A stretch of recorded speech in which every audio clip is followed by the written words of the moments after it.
Bonjour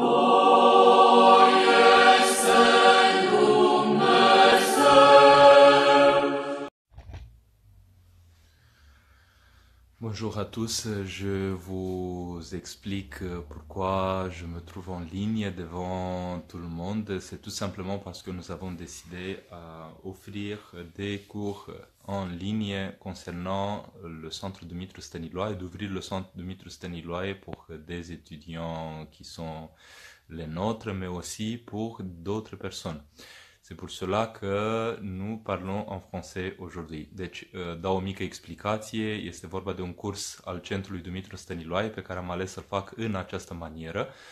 Din cauza aceasta voi vorbi doar în franceză. Cei care vor să urmărească în franceză sunt bineveniți, ceilalți evident că pot să găsească o îndeletnicire mai plăcută.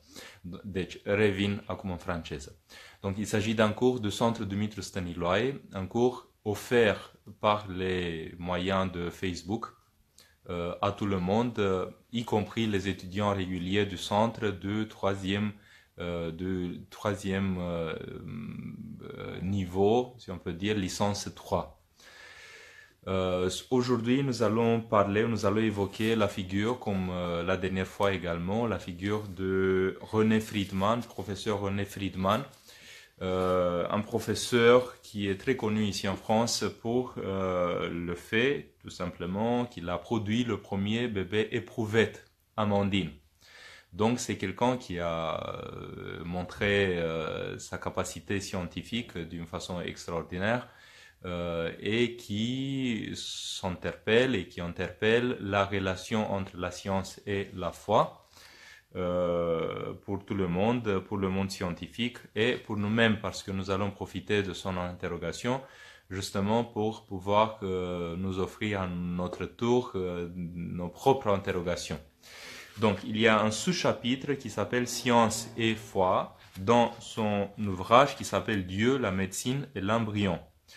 Je vous rappelle dans le cadre du centre Dumitru Stăniloae, nous essayons de compléter les cours qui sont déjà en ligne sur apostolia.tv et d'offrir une sorte d'élargissement, si on peut dire, de notre réflexion par rapport à ce qui est déjà en ligne depuis les dernières années.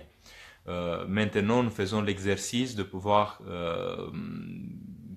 élargir, si on peut dire, l'horizon de notre problématique théologie et science ou rencontre entre le monde de l'Église et le monde tout court, le monde entier.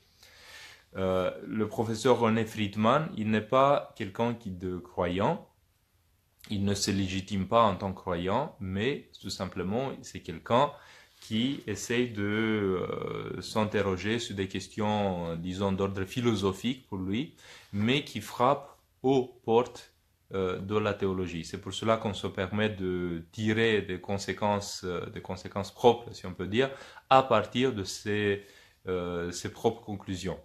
Donc aujourd'hui, pour les étudiants du centre Dumitru Stăniloae et pour tout le public, voilà, pour ceux qui veulent s'ajouter, nous allons développer quelques pensées à partir de cet ouvrage Dieu, la médecine, l'embryon. Et notamment, nous allons toucher le chapitre qui s'appelle Science et foi. C'est assez étonnant d'ailleurs d'avoir un homme de science qui n'est pas croyant, qui nous parle de science et foi.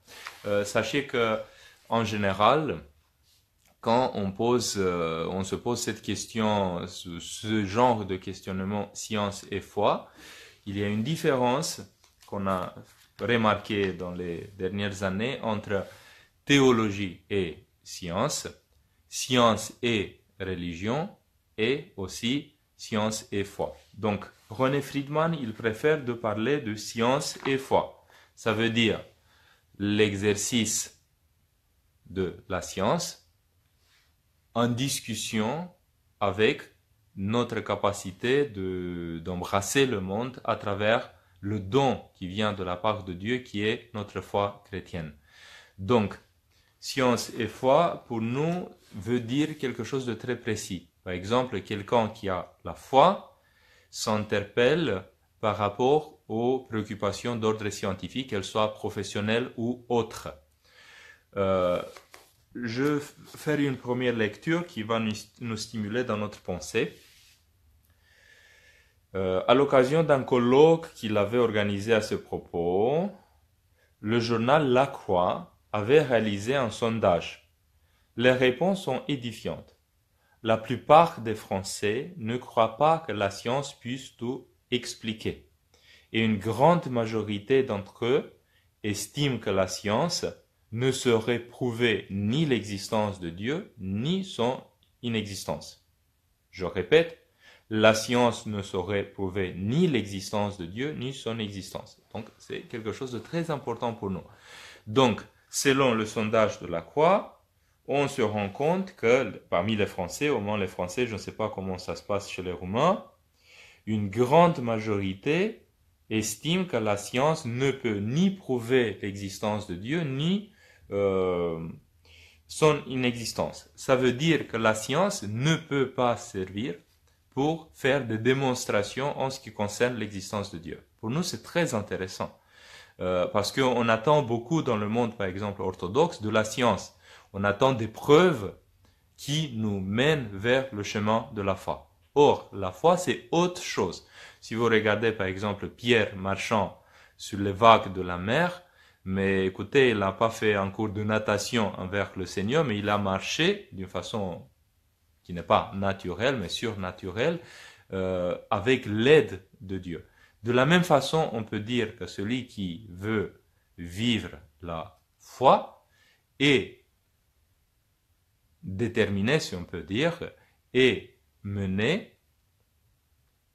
Désolé pour ceux qui ne parlent pas le français, mais c'est comme ça, on ne peut pas tout faire.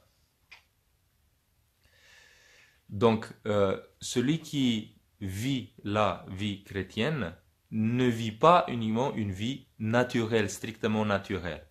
Donc, il ne peut pas se servir de l'exercice de la science pour connaître Dieu, parce que Dieu est au-delà de ce genre de connaissances. Donc, il est évident que c'est très important pour nous de comprendre que la science ne peut pas nous apporter des réponses qui sont théologiques. La science peut servir pour la connaissance de ce monde. On peut avoir des intuitions théologiques à partir des découvertes scientifiques, mais la science ne peut mener personne à la foi. La foi est un don, est un charisme, si on peut dire, qui vient de la part de Dieu. Donc, le sondage fait par la Croix est édifiant pour nous. En même temps, 67% de sondés répondent que pour réfléchir à l'avenir du monde, ils feraient confiance aux scientifiques plutôt qu'aux philosophes, aux religieux, aux politiques. Donc, on dit à l'heure actuelle que pour comprendre le monde, il nous faut la science, malgré le fait que la science est limitée. C'est-à-dire, elle ne peut pas investiguer au-delà du naturel. Mais on attend de la part de la science la plus grande partie des réponses concernant l'existence humaine, l'existence de l'univers et tout ça. C'est plutôt un paradoxe. Maintenant, je reviens au chapitre, à notre chapitre. Science et foi, c'est le chapitre 2.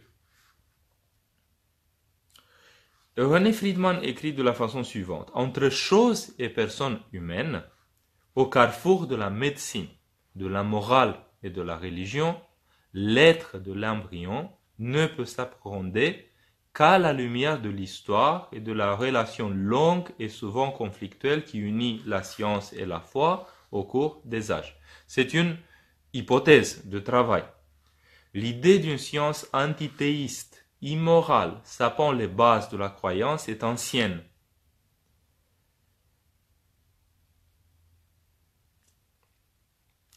D'une science qui, expliquant par des processus naturels les phénomènes que l'homme attribuait auparavant aux divinités, désenchanterait le monde. Je reviens et je commence mes commentaires. Entre choses et personnes humaines au carrefour de la médecine, de la morale et de la religion, l'être de l'embryon ne peut s'appréhender qu'à la lumière de l'histoire, de la relation qui unit science et foi. Ça veut dire que René Friedman nous dit que pour comprendre l'embryon humain, on ne peut pas ignorer le fait que dans l'histoire du monde, on a vu s'intersecter la médecine, la morale et la religion.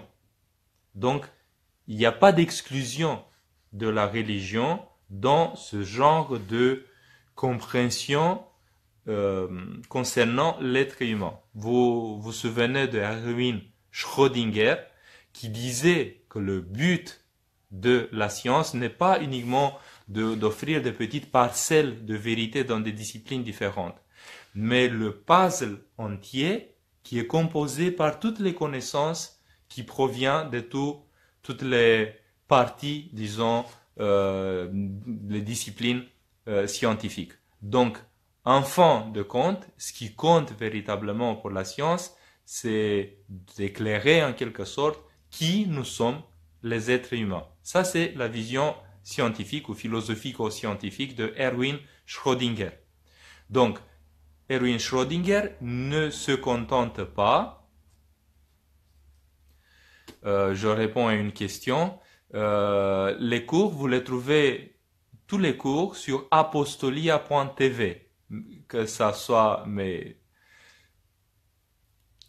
Marius Dumitru. Je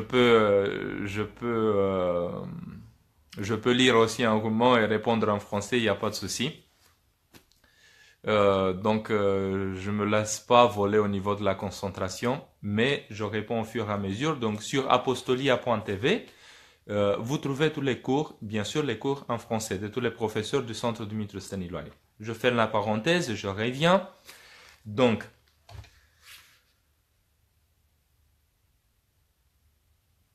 on parle d'une relation souvent conflictuelle, longue, entre la science et la religion. Pourquoi? Parce que la religion, ou la théologie si vous voulez, donne une vision anthropologique, une vision sur l'homme, qui ne correspond pas nécessairement à la vision d'origine scientifique.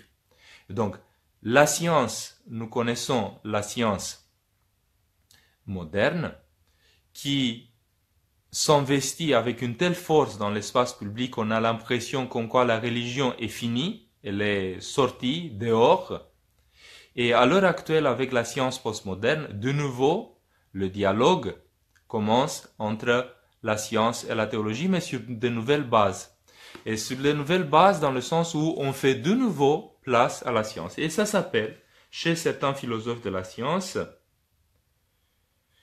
enchantement du monde. C'est-à-dire, de nouveau, le monde sort de cette vision très carrée, très froide, pour revenir au mystérieux, au mystère, y compris le mystère d'ordre théologique.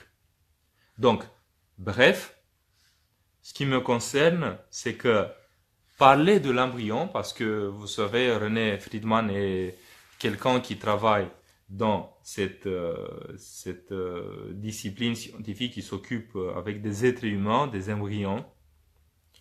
Donc, pour comprendre l'embryon, on a besoin de la science, on a besoin de la théologie, de la morale aussi, mais disons que la morale fait partie plus ou moins de la théologie. Sauf que, je fais une parenthèse, nos étudiants doivent le savoir que la théologie orthodoxe ne parle pas nécessairement d'une morale quiconque, parce que la morale, on peut dire la morale dans tous les sens à l'heure actuelle, mais on parle plutôt de la spiritualité orthodoxe, c'est-à-dire du devoir de l'être humain de se transformer, de se transfigurer, de capter, de recevoir la grâce de Dieu et de devenir ressemblant à Dieu. Ce n'est pas une morale quiconque, c'est un devenir existentiel. Donc, pour nous, quand on parle dans les facultés de théologie,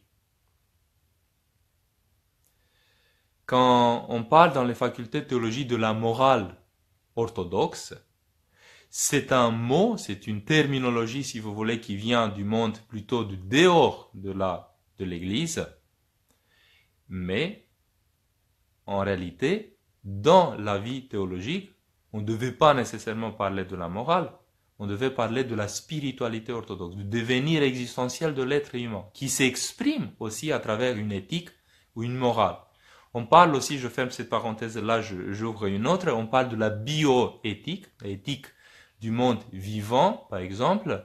On peut parler de la morale orthodoxe en tant que réponse de l'Église par rapport à cette manipulation d'ordre génétique ou autre, voilà, tout ce qui concerne tout ce qui concerne le monde de l'embryon, par exemple, ou le monde de génétique et tout ça, voilà. Mais il faut savoir qu'en fait, la vision orthodoxe est une vision qui voit les choses d'une façon non pas uniquement intellectuelle, non pas uniquement morale, mais dans l'ordre existentiel. C'est-à-dire, qu'est-ce qu'on devient? Qu'est-ce qu'on est?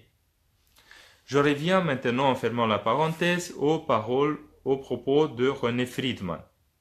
Donc, il dit que la science antithéiste est désormais partie dans les oublis de l'histoire, dans le sens où, à l'heure actuelle, il y a une science qui s'ouvre au dialogue et qui ne souffre plus, d'après ce qu'on constate, de frissons, on peut dire, scientistes et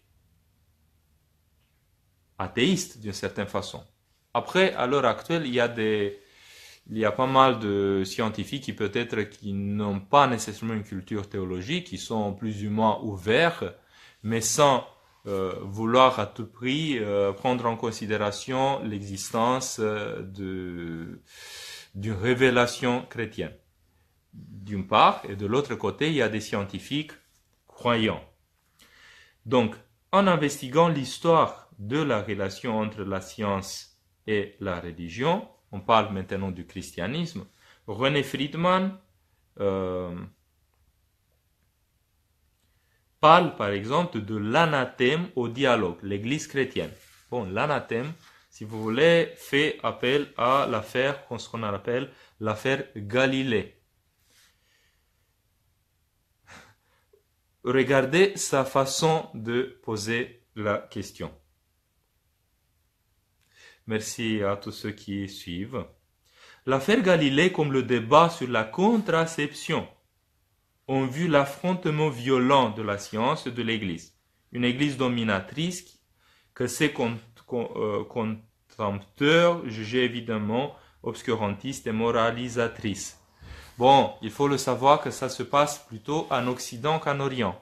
Certains disent que ça se passe en Occident parce qu'en Orient, on n'avait pas beaucoup de science, mais on peut dire que c'est facile de voir qu'on se trompe parce que, tout simplement, la science byzantine est une science de très haut niveau. Et on ne peut pas considérer que la science s'est développée uniquement en Occident. Je ferme cette parenthèse-là en n'entrant pas dans ce genre de polémique. Et je reviens à l'affaire Galilée. L'affaire Galilée, dans l'imaginaire du monde, est une affaire qui oppose science dure et pure, c'est-à-dire Galilée faisait de la science, que l'Église n'acceptait pas. Mais ceux qui connaissent un tout petit peu l'affaire Galilée, au moins par des lectures un tout petit peu plus approfondies, se rendent compte qu'en réalité, la décision d'exclusion de l'Église, anathème prononcé contre Galilée, était une question d'ordre théologique, c'est-à-dire il y avait un débat sur des questions strictement théologiques. Au-delà de ce débat, il y avait bien sûr les questions d'ordre scientifique, devant lesquelles l'Église catholique, donc c'est pas l'orthodoxie, donc le catholicisme a réagi, si on peut dire, d'une façon plus ou moins violente, mais à mon avis c'est pas si violente qu'on l'imagine, mais plutôt par des propos, disons, en termes de pouvoir, ce qui n'est pas nécessairement nécessaire pour ce genre de situation.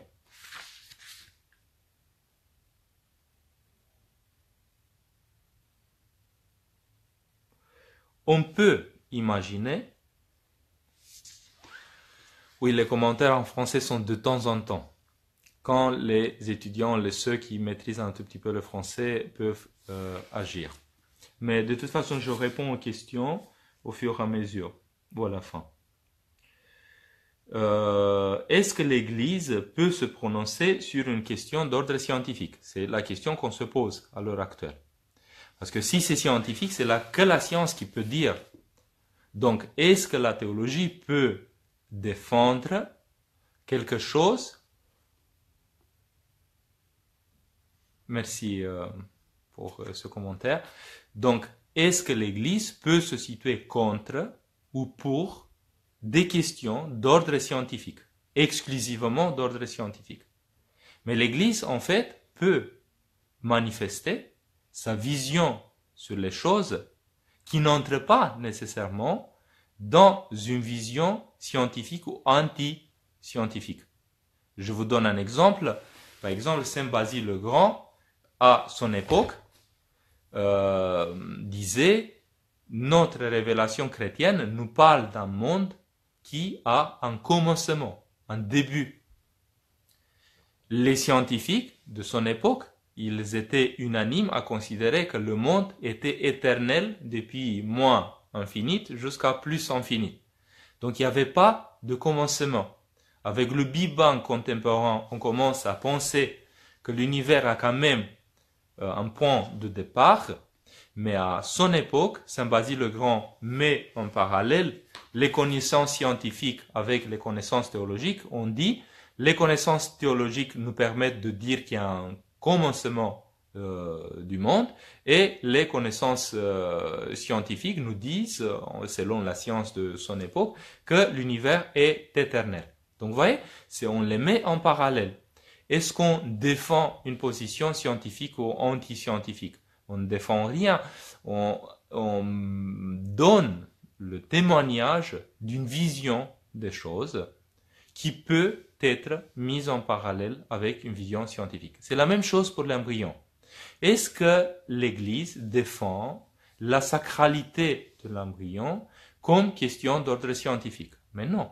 C'est tout simplement, on dit dans la vie de l'Église, selon la révélation que nous portons dans nos témoignages, que l'embryon est une personne humaine dès son départ. Quand on dit dès son départ, c'est-à-dire depuis l'âge de 0 temps, si on peut dire, depuis sa conception. Et nous avons par exemple des fêtes dans la vie de l'Église qui parlent de la conception de la Mère de Dieu, la conception de Saint Jean-Baptiste. Donc, depuis la conception, la personne est une personne humaine. La science de l'autre côté à l'heure actuelle veut nous dire peut-être que la personne humaine n'est personne humaine qu'à partir de 3 mois concernant l'embryon, mais ce n'est pas la science qui le dit. C'est une convention d'ordre juridique. La science ne peut prouver l'existence de la personne humaine, ni affirmer.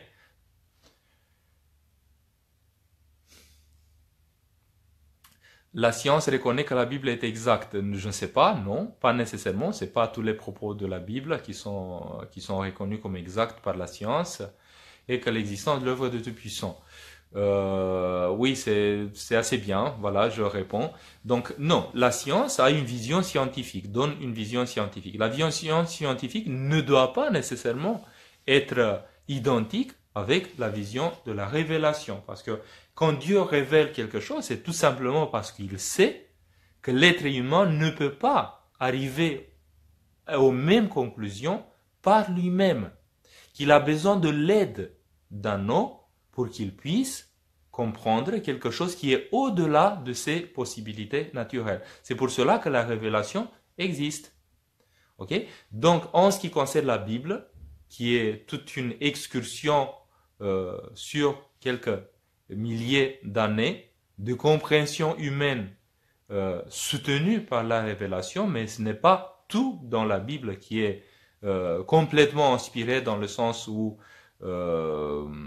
comment dire, la Bible est inspirée, ça c'est sûr, mais complètement inspirée dans le sens où on parle par exemple de la venue du Seigneur, la venue de Jésus-Christ. Il y a des passages par exemple dans la Bible qui nous parlent de la venue du Seigneur. C'est pas toute la Bible qui nous parle de la venue du Seigneur par exemple.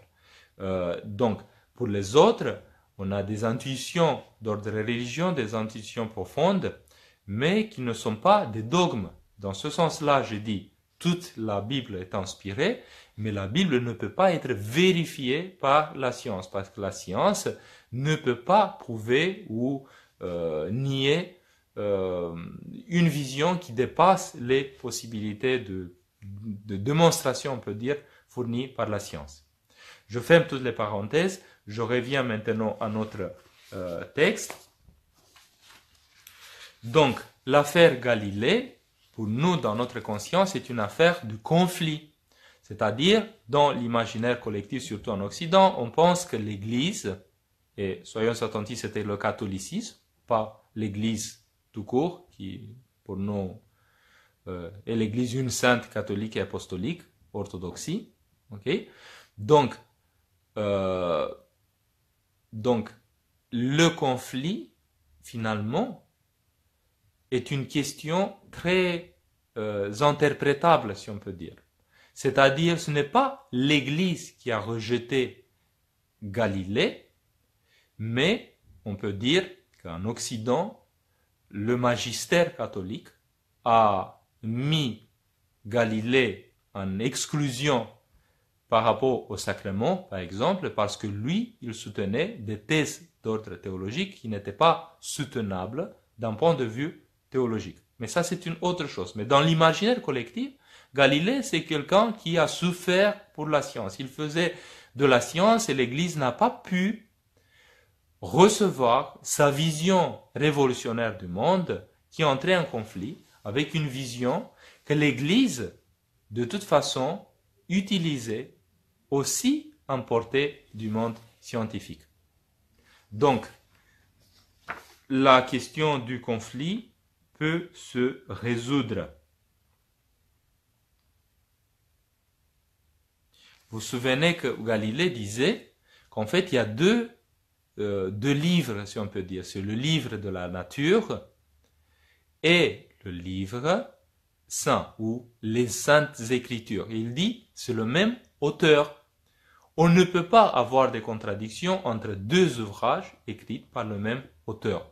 Les saintes écritures, les livres de l'Évangile, de l'Ancien Testament, Nouveau et Ancien Testament, et de l'autre côté, le livre de la nature qui délivre, si on peut dire, ces mystères à la connaissance humaine.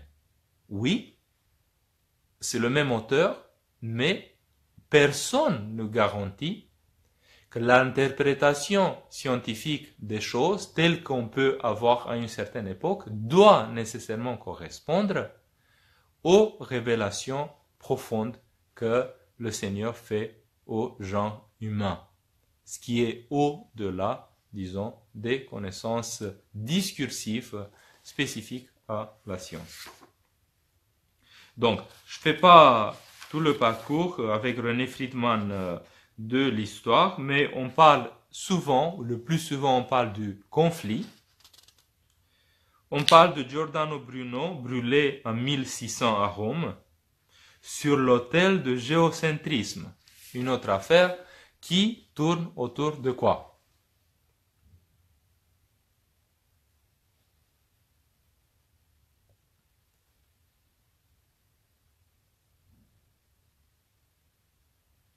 Je réponds à une question à Dan Gabriel.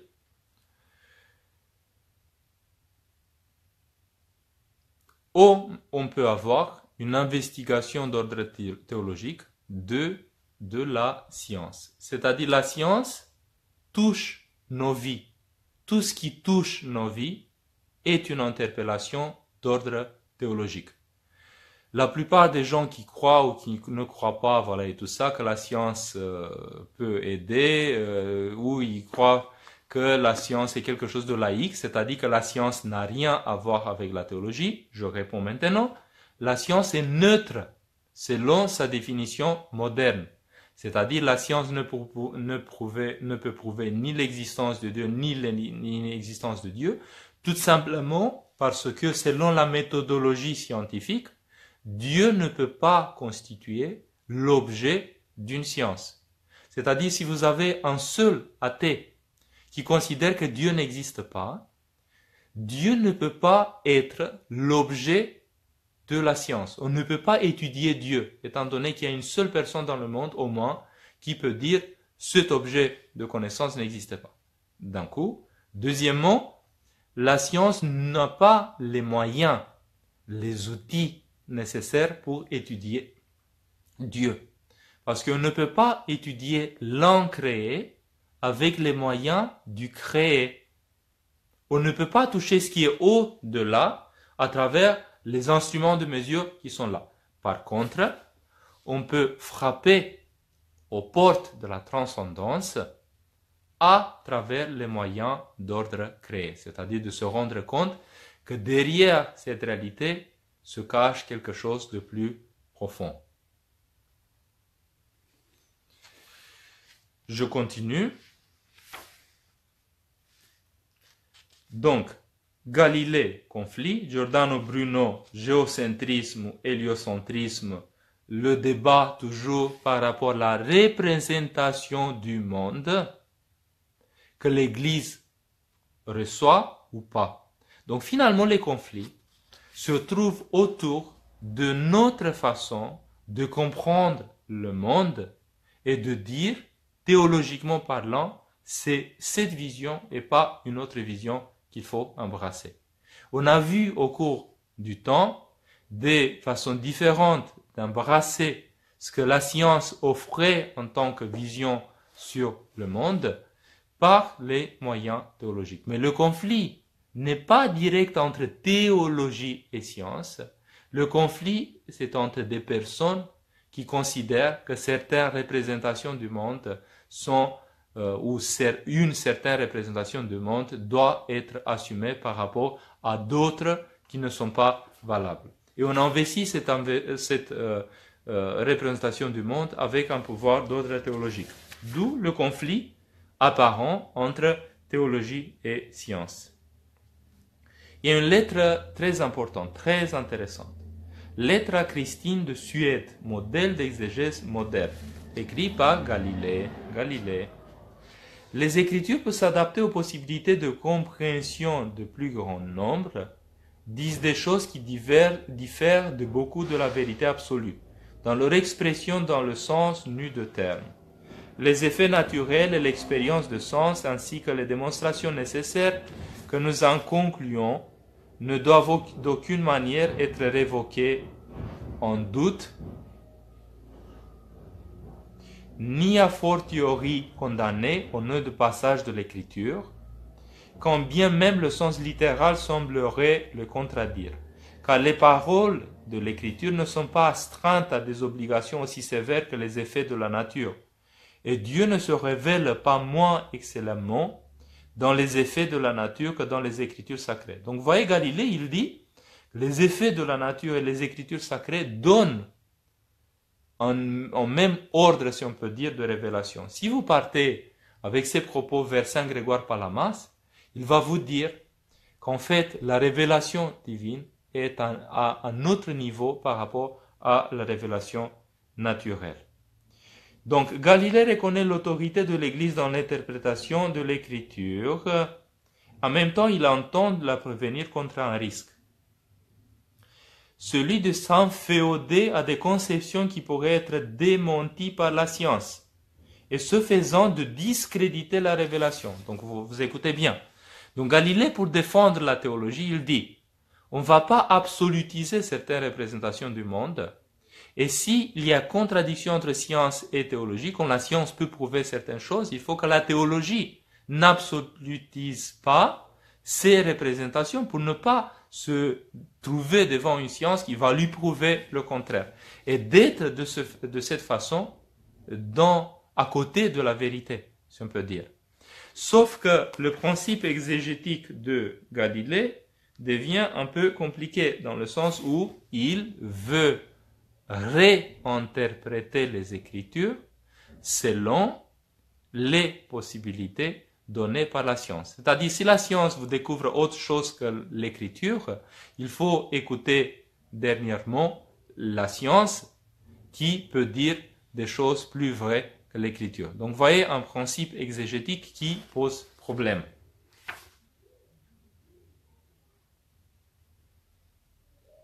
Donc, il est nécessaire de réinterpréter l'Écriture plutôt que de déclarer fausse une opinion qui est démontrée vraie. C'est-à-dire, si vous avez une démonstration d'ordre scientifique, donc on se rend compte qu'elle est vraie, on doit réinterpréter l'écriture en tenant compte de cette démonstration. Comme dit René Friedman, qui écrit très bien d'ailleurs, j'avoue que c'est comme ça, l'Église catholique va réagir en citadelle assiégée aux découvertes de la science. Mais bien sûr, on se défend. Mais on défend quoi finalement? On défend des représentations qui sont absolutisées pour rien finalement.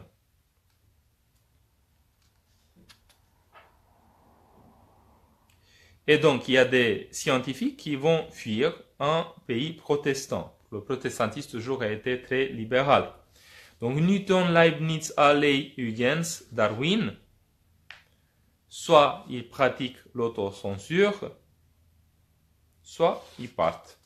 Donc, vous voyez l'Église vue en tant que frein pour le développement de la science. La revanche de la science ou la science est revancharde. Mais oui, on assiste dans la modernité à une science qui va venir en force et qui va bousculer tout. De telle façon, avec Darwin, qu'on se rend compte que dans l'espace public, on ne donne plus accès, voix, si on peut dire, à la théologie. La théologie paraît, du coup, une connaissance douteuse, dans le sens où on ne peut pas prouver ses propos par rapport à la science qui peut tout prouver et qui a des mécanismes formidables d'ordre intellectuel pour s'imposer. Et donc, avec Darwin, on est devant une théologie qui se retire sous la pression tout simplement des connaissances qui envahissent la conscience collective. Le revirement de l'Église, il y a des scientifiques croyants qui vont apparaître et qui vont essayer de défendre la théologie avec les moyens de la science, ce qui passionne beaucoup de monde, justement pour des critères d'ordre apologique, pour dire qu'en fait, la foi est toujours valide, est toujours véritable, est toujours d'actualité. Il y a des papes aussi, Jean-Paul II, avec des mea culpa par rapport aux positions du passé, mais on passe parfois on franchit des frontières un peu difficiles, c'est-à-dire parfois on accepte des visions d'ordre scientifique qui ne sont pas nécessairement très soutenables théologiquement, au moins pour les orthodoxes. Je finis mon cours d'aujourd'hui avec cette interpellation. J'avoue qu'en fait, les cours que je fais, ce n'est pas pour donner des réponses, mais pour susciter d'interrogations.